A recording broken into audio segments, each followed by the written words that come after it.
In today's video, I am going to teach you how to make Zoho Voice only use CRM contacts. To begin, you will open your Zoho CRM and go to the contact area. On your screen, find and open the contact list view. This is the page where your contacts are shown in a list or grid format. Take a moment to confirm you are in the correct view, because Zoho CRM can have multiple screens related to contacts, leads, or other records. Once you are looking at the contact list, you are ready for the first key action. Next, you will select your contact. Look through the contact list and click on the contact that you want to use for the call. When you select the record, the contact details area should update or highlight, showing that Zoho CRM has recognized which contact is currently active. This step matters because Zoho Voice will use the information associated with the specific CRM contact you choose, rather than using a random number or record. After you have selected the contact, you will click on the Call button. You can usually find the Call button near the contact details or in the toolbar for that contact view.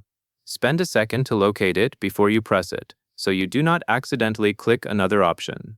When you click the Call button, Zoho CRM will start the process of initiating a voice call for the selected contact. At this point, the goal is to make sure the call is coming from the contact you selected in Zoho CRM. Now, once the call button is clicked, you will proceed to the next part by selecting your app.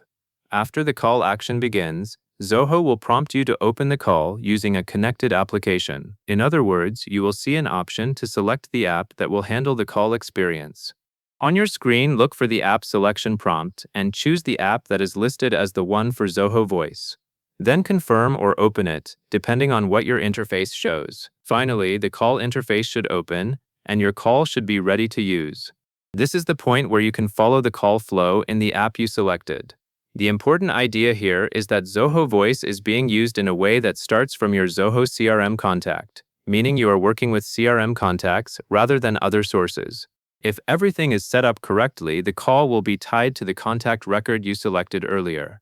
To summarize the flow, you start at the Zoho CRM contact list view. You select the specific contact you want. You click the Call button for that contact, and then you choose your app to open the call. Those are the essential actions, and each one is there to keep the call connected to your CRM contact record. That covers everything you need to know, and that is all there is to it.